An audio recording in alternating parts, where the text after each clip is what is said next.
I actually threw the entire score in the fire. He made me so angry. You burned the score?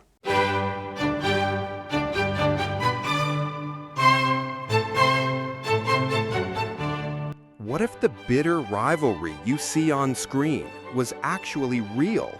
What if the actors playing Mozart and Salieri grew to genuinely resent each other behind the scenes, mirroring the very jealousy that drives the entire film?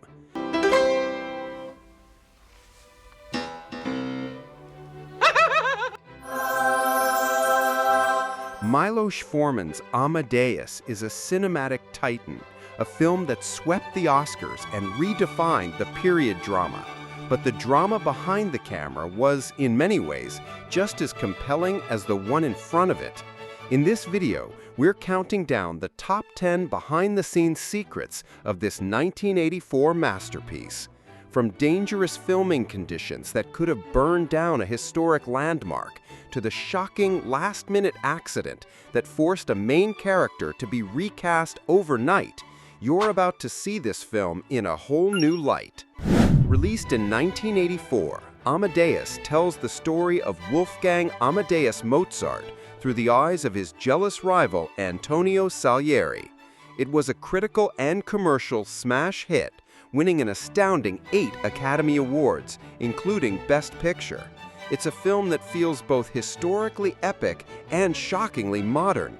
Do you remember the first time you heard that iconic, high-pitched laugh? Or the awe you felt watching those lavish, candlelit opera scenes? Today, we're pulling back the velvet curtain to reveal the unbelievable stories that made it all possible. Let's begin our countdown. Number 10. The presenter who forgot the nominees. We start our list not on the film set, but at the 57th Academy Awards in 1985. The legendary Sir Laurence Olivier, one of the greatest actors of all time, is on stage to present the biggest award of the night, Best Picture. The tension is palpable. The producers of The Killing Fields, A Passage to India, Places in the Heart, and A Soldier's Story are on the edge of their seats. Olivier, who had been battling illness for years, opens the envelope. The audience holds its breath. He looks up and simply says, "Amadeus." There was just one problem. He completely forgot to read the list of nominees first. A moment of confusion ripples through the crowd. An Academy official had to quickly rush to the stage to confirm that yes, Amadeus was indeed the winner. Producer Saul Zaentz, upon accepting the award, gracefully thanked the legendary actor and then made sure to name all the other nominated films in his speech, giving them their moment of recognition. It was a strange, slightly chaotic, and utterly unforgettable end to the film's triumphant awards journey. Number 9. The Skywalker Shadow. Before Tom Hulce immortalized the role of Mozart with his giddy, genius portrayal, another very famous actor believed the part was his destiny. That actor was Mark Hamill. Fresh off his success as Luke Skywalker, Hamill had gone to Broadway to prove his acting chops, where he played Mozart in the original stage version of Amadeus for 8 shows a week. When the film adaptation was announced, he seemed like the obvious choice. But director Milos Forman never even gave him an audition. Why? According to Forman, Hamill was too famous as the Jedi hero. In his words, the lightsaber was too bright, the shadow of Skywalker too long. He felt audiences wouldn't be able to see Mozart, they would only see Luke. The part went to Tom Hulce instead, and Hamill was left to wonder what might have been. The film could have been very different, as other contenders for the role included Tim Curry, Mel Gibson, and even Mick Jagger. Number 8. The last-minute casting crisis. The role of Mozart's vibrant wife, Constanza, was just days away from being played by a different actress entirely. Meg Tilly had been cast, had gone through rehearsals, and was already in costume, ready to shoot. The production was set to begin. Then, disaster struck in the most unexpected way. During a casual soccer game with other cast members, just before filming began, Tilly tore a ligament in her leg. It was a freak accident that threw the entire production into a state of panic. They had to find a new Constanza, and they had to find her now.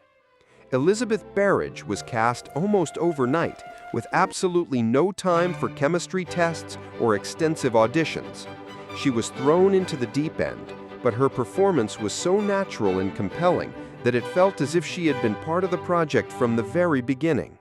It's a powerful reminder of how a single moment of chance can forever alter a classic film. Number 7. Playing with fire, literally. One of the most breathtaking aspects of Amadeus is its visual authenticity. Director Milos Forman was obsessed with realism, and that obsession led to a decision that was both brilliant and incredibly dangerous. For the opera scenes, he decided to use only authentic, natural light. This meant filming inside the historic Estates Theater in Prague, the very same 18th century wooden building where Mozart himself had premiered Don Giovanni in 1787. To light it, the crew didn't use modern electrical equipment. They filled this priceless, centuries-old wooden theater with open flames, candles, and dozens of fire pots. Imagine the scene, a historic wooden building surrounded by silk costumes, velvet drapes, and powder-dry wigs, with real fire dancing off the walls. The film's art director, Patricia von Brandenstein, later admitted she had nightmares about burning the place down, saying, "I thought God will truly punish me if this place catches on fire." Every flicker of candlelight you see in those scenes is a genuine flame, creating an atmosphere of authentic beauty and very real danger. Number 6. The casting that almost happened. We already talked about how Mark Hamill, aka Luke Skywalker, was passed over for the role of Mozart, but he was just the tip of the iceberg in a sea of incredible what-ifs for this film's casting. The list of actors who were considered or rejected for the two main roles is a hall of fame of talent. For Mozart, a young Kenneth Branagh thought he had legitimately landed the lead role, only to be dropped at the 11th hour when the director decided to cast Americans for the leads. Other contenders included Tim Curry, who had played Mozart on Broadway, and a young Mel Gibson. Even rock royalty wasn't immune. Mick Jagger also auditioned for the part but was turned down. And what about Salieri? Imagine the intensity that could have come from Al Pacino or the gravitas of Donald Sutherland, who were both in contention for the role. But perhaps the most shocking what-if of all came from a studio that offered to finance the entire $18 million budget on one condition. Director Milos Forman had to cast Walter Matthau as Mozart. Forman immediately refused, given that Matthau was over 60 years old at the time and Mozart famously died at 35. Can you imagine the star of The Odd Couple in that iconic pink wig? It's one of Hollywood's most bizarre alternate realities. Number 5. The whiskey-fueled laugh. Oh, this is funny. That laugh. It's perhaps the single most memorable character trait in the entire film. It's high-pitched, giddy, and slightly unhinged. But delivering it consistently was a serious challenge for actor Tom Hulce. After months of filming, when post-production began, producers asked him to recreate the laugh for additional audio recordings. But Hulce discovered a problem. His voice just wouldn't reach those high notes anymore. He couldn't find the laugh. His solution was unorthodox but effective: whiskey. Only after taking a few strong drinks could Hulce summon that manic, giggling laugh that had become Mozart's sonic trademark. This desperate method became a recurring necessity whenever the iconic laugh needed to be recorded for the final film. While there are dubious historical claims about the real Mozart having a similar laugh, Hulce actually created it after Forman asked him to come up with something extreme. Number 4. The deliberate confusion. The scene where a delirious, dying Mozart dictates his Requiem to a desperate Salieri is the dramatic core of the film. The tension is unbearable as Salieri struggles to keep up with Mozart's feverish genius. And that confusion you see on F. Murray Abraham's face, it was 100% real. During the filming of this scene, Tom Hulce, Mozart, would deliberately skip lines and jump ahead in the musical dictation. He was intentionally trying to confuse F. Murray Abraham, Salieri, to get a genuine reaction of frustration and bewilderment. So when Salieri shouts that Mozart's going too fast, it wasn't just acting, it was F. Murray Abraham's honest reaction to what his co-star was doing. This brilliant bit of improvisation, layered on top of weeks of rehearsal with music advisors, created a scene that feels breathtakingly authentic because in that moment, the actor's struggle was real. And now, the golden flicker moment. Number 3, the real-life rivalry. We watch Amadeus and are mesmerized by the toxic dance of admiration and jealousy between Salieri and Mozart. It's the engine of the story. But what is truly astonishing is that this on-screen resentment bled into real life, creating a genuine tension between the two lead actors. F. Murray Abraham admitted it himself in an interview with the New York Times. The actress originally cast as Constanza, Meg Tilly, was very close with Tom Hulce. Abraham recalled, "They have these secret jokes and we're always laughing together. I was pushed out and I was resentful. I began to have very nasty feelings that were exactly like Salieri's feelings toward Mozart." He described this blurring of lines between fiction and reality as a director's dream. Tom Hulce also confirmed the dynamic, stating that while they were friendly at times, at other times there was a rivalry between us, and I found myself suspicious of him.